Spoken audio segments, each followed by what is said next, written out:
నమస్తే, నేను సిరి. YCP నేతలకి BJP ఆహ్వానం పలుకుతుందా అంటే అవునని అనిపిస్తుంది. అది ఎందుకంటే చాలామంది వైసీపీ నేతలు అయితే ఇప్పుడు జగన్మోహన్ రెడ్డి గారి ఏదైతే ఉందో ఆ ప్రవర్తన వాళ్ళకి ఇప్పటికి కూడా నచ్చట్లేదని చెప్పేసి తెలుస్తుంది.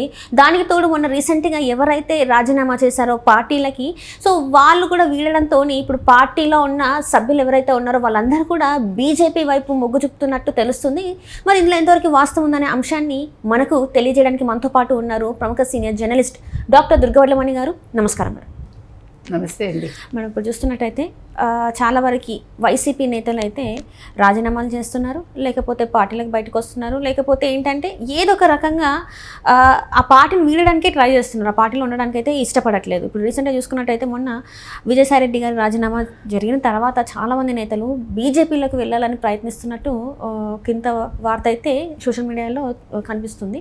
సో మరి నిజంగానే వైసీపీ నేతలు బీజేపీలోకి వెళ్ళే అవకాశం ఉందంటారా లేదంటారా? ఇప్పుడు బీజేపీ కూడా వాళ్ళని ఆహ్వానిస్తోందని తెలుస్తుంది మనకి. ఎందుకంటే వాళ్ళకి ఇప్పుడు తెలుగుదేశానికి వెళ్ళడానికి చాలామందికి అవకాశం లేదు. ఒకళ్ళిద్దరికి ఏమైనా ఉంటే ఉండొచ్చు, అది కూడా మనం చెప్పలేము. జనసేన కొంతమంది ట్రై చేసుకున్నారు, బాలినేని లాంటి వాళ్ళు జాయిన్ అవ్వగలిగారు. ఇకపోతే ఉన్న 10 మందిలో ఎంతమంది బీజేపీకి వెళ్తారు, ఎంతమంది వేరే పార్టీలకు వెళ్తారు అనేది ఒక సందిగ్ధావస్థగా ఉంది. మీరు చెప్పినట్టుగా ఇప్పుడు బీజేపీ కూడా కొంచెం అనుకూల ధోరణి వహిస్తోంది అని తెలుస్తుంది. ఎందుకంటే ఇప్పుడు వీళ్ళు బీజేపీలోకి వెళ్ళిపోతే బై ఛాన్స్ అంటే కొంతమంది వెళ్ళాలనుకున్న వాళ్ళు ఒక రకంగా జగన్మోహన్ రెడ్డి కూడా అది ప్లస్సే అవ్వచ్చు, తెలియదు మనకి. ఏ రకంగా అంటారు? ఏ రకంగా అంటే ఇప్పుడు జగన్మోహన్ రెడ్డి కేసులు ఉన్నాయి కదా, కేసుల వరకే, నేను రాజకీయంగా మాట్లాడటల్లా. అంటే ఏమన్నా వాళ్ళు కొద్దిగా అతనికి ఫర్గా ఏమైనా చేయగలరా, లేదు వాళ్ళు వెళ్ళిపోవటం వల్ల జగన్మోహన్ రెడ్డి కలిసి వచ్చేది ఏమీ లేదా అనేది కూడా ఒక చిన్న డౌట్ ఉంటుంది. అంటే గతంలో చూసినట్టయితే జగన్మోహన్ రెడ్డి గారు కొన్ని వ్యాఖ్యలు చేశారు.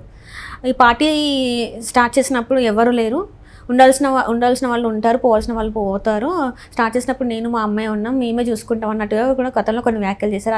అదే ఇప్పుడు అవ్వబోతుందని అనుకోవచ్చు. అదే ధోరణిలో ఇప్పుడు పార్టీ ఉందండి. కానీ పార్టీ ప్రారంభించినప్పుడు అమ్ముంది, పార్టీ మధ్యలో అమ్మ లేదు కదా, పంపించేసావు కదా. కాబట్టి ఇప్పుడు బలం ఎప్పుడు కూడా అమ్మే. ఎప్పుడైతే అమ్మ బలం లేదో ఆ పార్టీ లేనట్టే ఒక రకంగా. ఇప్పుడు జగన్మోహన్ రెడ్డికి మానసిక బలం ఇచ్చే తల్లి లేదు, చెల్లి లేరు, ఇద్దరు పక్కన లేరు.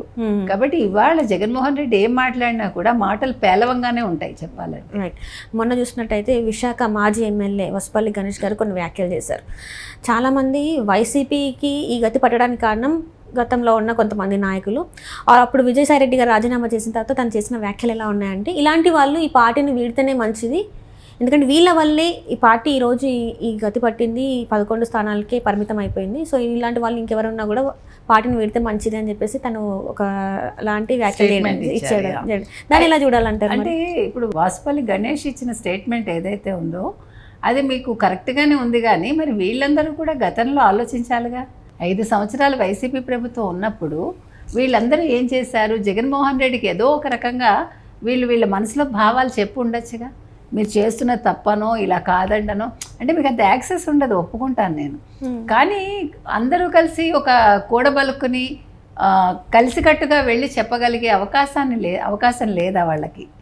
ఇప్పుడు సజ్జలని కాదని వెళ్ళలేరు, కానీ అందరూ కలిసి లేదు మా అభిప్రాయం ఇది అని ఎలుగెత్తి చాటారనుకోండి, జగన్మోహన్ రెడ్డికి ఒక డౌట్ వస్తుంది కదా.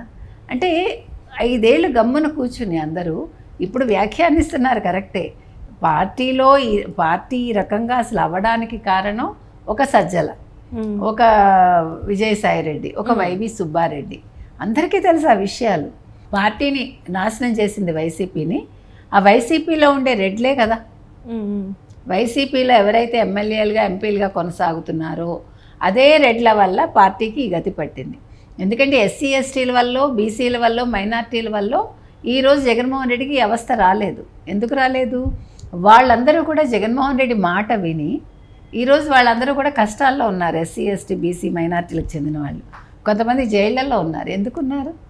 ఈ జగన్మోహన్ రెడ్డిని నమ్ముకుని ఇతని కోసం ఒళ్ళు పై మరిచి వాళ్ళు ఇష్టానికి మాట్లాడి అప్పటి ప్రతిపక్షంలో ఉండే ఆడవాళ్ళని కావచ్చు, వాళ్ళ పిల్లల్ని కావచ్చు, రాజకీయ నాయకులను కావచ్చు, చాలా అసహ్యంగా అసభ్యకరంగా మాట్లాడి ఈరోజు ఈ స్థితికి వచ్చారు. ఎందుకు వచ్చారు? ఇంకో 30 ఏళ్ళు జగన్మోహన్ రెడ్డి ఉంటాడు, మనకేమీ పర్వాలేదు, మన ఆయన చూసుకుంటాడు అనుకున్నారు. ఈరోజు వాళ్ళు జైలుకి వెళ్ళాక జగన్మోహన్ రెడ్డి పట్టించుకుంటున్నాడు. కాబట్టి ఈరోజు వైసీపీలో ఉన్న ఈ స్థితికి కారణం అందులో ఉన్న రెడ్లే అని మనం ఖచ్చితంగా చెప్పగలం. అలాగే విజయసాయిరెడ్డి అన్నవాడు వెళ్ళిపోతే పార్టీకి నష్టం లేదు. విజయసాయిరెడ్డి కూడా తనకి కరెక్ట్గా సమయం చూసుకుని, జగన్మోహన్ రెడ్డి తను పక్కన పెడుతున్నాడు, జగన్మోహన్ రెడ్డి తనని కించపరిచాడు, ఇవన్నీ చూసుకున్నాక అతను అవకాశం చూసుకుని బయటకు వచ్చాడు. తర్వాత తన కొడుకు ఎదుగుదల కూడా అతను ఆలోచించుకుంటాడుగా, అల్లుడు గురించి కూడా ఆలోచించుకున్నాడుగా. ఇప్పుడు ఆ పోర్టు గొడవలు లేకపోతే రిజైన్ చేసేవాడో కాదో, పోర్టు గొడవల వల్లే అసలు జగన్మోహన్ రెడ్డికి విజయసాయిరెడ్డికి చెడిందంటారు. ఎందుకంటే ఈయన డైరెక్ట్ డబ్బు ఇవ్వడం మీకు అన్నీ తెలుసు, మీకు వాళ్ళ ఆస్తులు వెనక్కి ఇచ్చేయటం ఇవన్నీ చేశాడు. చేసినప్పుడు తప్పు చేసినట్టు ఒప్పుకున్నట్టేగా వాళ్ళు. ఆ తప్పు చేసినట్టు ఎప్పుడైతే ఒప్పుకున్నారో జగన్మోహన్ రెడ్డి ఇన్వాల్వ్మెంట్ ఉన్నట్టే లెక్కగా. సో ఇవన్నీ కలిపి విజయసాయిరెడ్డి బయటకు వచ్చేసాడు, రావాల్సిన పరిస్థితి వచ్చింది. అంటే ఫ్యూచర్ ఆలోచించుకుని ప్రాథమిక సభ్యత్వానికి కూడా అతను రాజీనామా చేశారు. అంటే అతనికి నాకేమీ లేదు అంటాడు. ఎవరు చూసినా ఏమీ లేదు, మేము అద్దింట్లో ఉన్నాము, ప్రతివాడు అదే కథలు చెప్తాడు. అంటే ఇప్పుడు విజయసాయిరెడ్డి గారు రాజీనామా చేసి పార్టీని వీడిన తర్వాత బీజేపీ వైపు మరి మొగ్గు చూపుతున్నారు అనుకోవాలా? ఆయన వెనకాల ఉన్న ఎవరైతే కొంత అనుచరులు ఉంటారో వాళ్ళందరూ కూడా మరి బీజేపీ వైపే వెళ్తున్నారు అనుకోవచ్చా? ఖచ్చితంగా. వాళ్ళు అంతకుముందే అవన్నీ మనం గతంలోనే మాట్లాడుకున్నాం. అతను బీజేపీ వైపే చూస్తున్నాడు ఎప్పుడు ఎలక్షన్ రిజల్ట్ వచ్చిన వెంటనే. సో 8 నెలలు గ్రౌండ్ ప్రిపేర్ చేసుకున్నాడు. కానీ బీజేపీ ఎంతవరకు ఇతన్ని నమ్మి తీసుకుంటుంది అన్న దగ్గరే మీకు ఆగిపోతుంది. అంటే ఇప్పుడు ఢిల్లీలో కూడా జగన్మోహన్ రెడ్డి గారి కంటే విజయసాయి రెడ్డి గారికి ఎక్కువ యాక్సెస్ ఉంది అని చెప్పేసి మనం చాలాసార్లు మనం మాట్లాడుకున్నాం. అమిత్ షా గారితో కూడా డైరెక్ట్ యాక్సెస్ ఉంది, డైరెక్ట్గా మాట్లాడతారని చెప్పేసి మనం మాట్లాడాం. మేబీ అదేమన్నా హెల్ప్ అవుతుందా మరి బీజేపీలోకి? చెప్పలేమండి. ఇప్పుడు రాజకీయాలు ఎట్లా ఉంటాయంటే, మీరు నాకు చాలా బాగా తెలవచ్చు, మీరు నాకు చాలా ఫేవర్లు చేసి ఉండొచ్చు నేను అధికారంలో ఉన్నప్పుడు, అంత మాత్రాన్ని మీకు కష్టం వచ్చినప్పుడు నేను తీసుకుంటాను గ్యారంటీ ఉండదుగా, ఉండదు. కాబట్టి విజయసాయిరెడ్డిని తీసుకోవటానికి వాళ్ళు అన్ని చూసుకుంటారు. విజయసాయిరెడ్డి వల్ల మనకి ప్లస్సా మైనస్సా? మిగతా వాళ్ళని మరి విజయసాయిరెడ్డి గారే కాకుండా మిగతా కొంతమంది అసంతృప్తులు ఉన్నారో వైసీపీలో, మరి వాళ్ళని తీసుకునే వాళ్ళల్లో కొంతమందికి అవకాశం ఉండొచ్చు. ఎందుకంటే మీ బ్యాక్గ్రౌండ్ చూసాక తీసుకుంటారు కాబట్టి, సర్లే వీళ్ళ వల్ల మనకి ఇబ్బంది ఉండదు అనుకుంటే ఖచ్చితంగా తీసుకుంటారు. కొంతమంది జనసేనకి ట్రై చేసుకుంటున్నారు. ఒకళ్ళిద్దరు ఏమైనా వస్తే తెలుగుదేశానికి వచ్చే అవకాశం ఉందో అది కూడా మనం చెప్పలేం. ఏది ఏమైనా ఇవాళ మీరు చెప్పినట్టుగా ఉత్తరాంధ్ర ఏదైతే ఉందో, విజయసాయిరెడ్డి కావచ్చు, ఇంకొకళ్ళు కావచ్చు, వీళ్ళందరూ కూడా బీజేపీ వైపు చూస్తున్నారు. బీజేపీ కూడా కొంతమంది తీసుకోవడానికి సుముఖంగా ఉంది అని తెలుస్తోంది. మరి ఏం జరుగుతుందో చూద్దాం. Right thank you so much.